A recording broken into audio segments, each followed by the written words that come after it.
Hi everybody, this is Chris Lemons from Vanderbilt University, and I'm here to introduce you to a paper titled Effectiveness of Decoding and Phonological Awareness Interventions for Children with Down Syndrome that my colleagues and I wrote.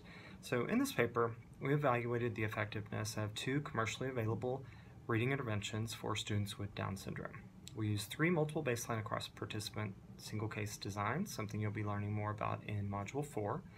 Our goal here was to examine how effective these programs were, programs that teachers could easily access, how these programs were for students with Down syndrome. So the reason that I'm including this paper for Module 3 is that we used a unique form of mastery measurement to monitor students' response to the interventions.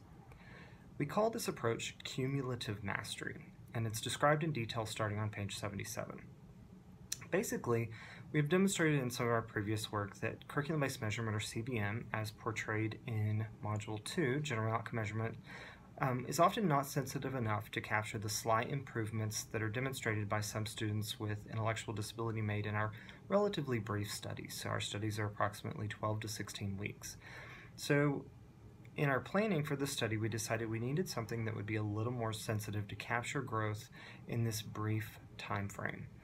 The need for something more sensitive to reading gains, as I've mentioned in one of the previous videos, is reflected by some work by Jill Allure and her colleagues at Southern Methodist University, and they've demonstrated that some students with intellectual disability only have a reliable slope on curriculum-based measurement after 3 or 4 years of pretty intensive intervention. And so that's a good indication that if you're trying to capture progress over a brief period of time, that CBM may not be quite sensitive enough for this population. So what we decided to do in this project was to screen the students in the two decoding studies, so it's the Road to Reading RTR and Road to Reading plus PA, RTR plus PA, to evaluate how many of the targeted items, and these are specifically sound symbol correspondences, phonologically regular words, and high-frequency words, the students knew before the start of the study. And the teachers in the study assessed the students on all of the items included in the scope and sequence prior to starting intervention. So any items that the student already knew, so during screening, if you knew the sounds for the letters A, M, and T, those were deemed already known. They were not included as part of our cumulative mastery measurement, and they were basically put in a pile for practice and review. The next thing the teachers did was they would select the next 5 targets on the scope and sequence that the student had not mastered or did not know at that point in time.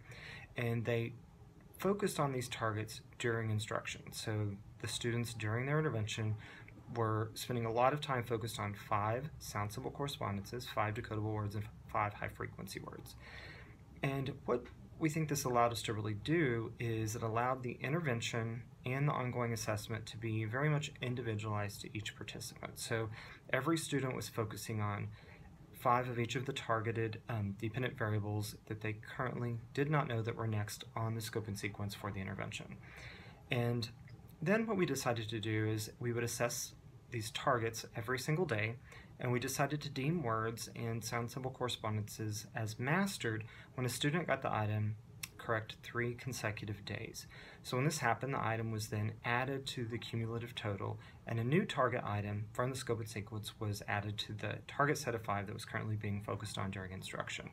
So what you can see here is that the most growth a student could make was every 3 days they would master 5 items, and you should also realize that the score can never go down. Once something is added to the cumulative total, it stays there, and so this is going to be, that's something to consider as you're looking at these graphs of how that feature of our assessment may affect the data pattern. So we also knew that we really wanted to also evaluate retention. This is something that in the Fuchs and Dino article, they talk a lot about mastery measurement doesn't focus on retention, and we wanted to include that in our assessment. So to evaluate retention, and you can see this on page 78, we had the teachers reassess all mastered items every 4th session. So teachers had to keep up with what had been mastered on any given day, and then every 4th day they had to review or reassess every item that basically it was that item's day to be assessed, and I'll talk about that in just a second. So as you will see in figures 1 and 2 of the paper, students demonstrated mastery of the phonetically regular words or decodable words, PRWs, the high frequency words, HFWs, and the sound symbol correspondences, SSCs. We didn't see any improvements in oral reading fluency or initial sound, which wasn't too surprising because we knew that those would take probably more time than we had in this intervention. When we examined retention, students in the RTR study demonstrated retention rates around the mid to high 80% range, which we thought was fairly positive, and we think it also has something to do with the fact that teachers were monitoring those skills, and when a student did not know something on a day, it was dropped back into instruction, although not put back in the measurement system. Then students in RTR plus PA demonstrated rates around 60% for the decodable words and high frequency words and 80% for sound symbol correspondences. The lower retention rate is probably to be expected since these students were placed in the RTR plus PA study because they came into the intervention with some lower skills than those placed in RTR, and that's described a little more in detail in the paper. But again, 60% retention rate is not great, and it's something that we likely need to focus on more in our future studies. So in terms of mastery measurements, the reason that you're reading this article, I think the form of assessment that we devised is practical for both teachers and researchers. So using a structured scope and sequence to determine how to focus instruction is systematic, it's relatively straightforward, and the teachers in the study reported liking this feature of the intervention, and they had planned on continuing to do it after we left with their other curricula because they felt it was a way that they could be really focused with individual students, and it allowed them to individualize the focus of instruction for the different students. However, the ongoing measurement of retention was very cumbersome, so you can imagine trying to keep up with which item was the fourth day to be assessed for all of these skills for numerous students, and just easily said that was much less appreciated by the teachers. So that being said, I think the system that we use, this cumulative mastery idea, shares many of the problems that Fuchs and Dino highlighted about mastery measurement. So the reliability and validity of the measure are likely questionable and something that we need to further study and that we need to improve upon in future studies. So I'd like you to consider, as you read the study, what we could have done to improve upon how we assess learning of targeted skills. For those of you in the expert group for the Jigsaw activity, I look forward to your thoughts on this during our in-person debrief. So related to this, I do think it's worth highlighting another study that we did focused on using curriculum-based measurement, or CBM, for students who were assigned to take the alternate assessment based on alternate academic achievement standards. This is the 1% test. It's the test for students with significant cognitive disabilities under our current accountability system. So the paper, titled Performance of Students with Significant Cognitive Disability as an Early Grade CBM of Word and Passage Fluency, is included as an optional reading for this module. And since I wrote it, I can tell you it's a very exciting read. But I think you'll find it to be a really interesting paper if you're interested in alternate assessments and curriculum-based measurement. So in this study, we assessed over 7,000 students who participated in the state alternate assessment in Pennsylvania. Thank you to Naomi Zygmunt and her crew there. And we explored the relationship between curriculum-based measurement in reading and alternate assessment.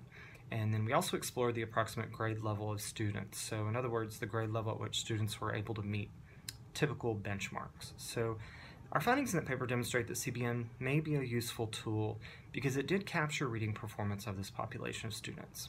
However, the correlations with the alternate assessment were in the small to moderate range. So this may mean that the alternate assessment insufficiently samples the reading skills included in curriculum-based measurement, meaning that CBM may provide a really useful tool for teachers of students who take the alternate assessment to use. In other words, it's probably a good tool for teachers of students with an intellectual disability. So for students with intellectual disability, or students who take the alternate assessment, one challenge is to better understand how CBM or other forms of assessment, maybe those that I demonstrated in this paper, can be more sensitive to capture progress made by this population over really brief periods of time. So I think that together these two papers capture some of the challenges with assessing progress in students with intensive learning needs. I think a future next step for research is going to be related to expanding or supplementing some of our assessments related to general outcome measurement, and doing this with tools that provide additional diagnostic information to teachers and tools that are more sensitive to small changes. And I think this line of work has a lot of promise related to intensive intervention, and I look forward to hearing some of your ideas on this topic. So I hope you enjoy the papers, particularly any Monroe Leaf fans out there, okay? Enjoy. Thanks.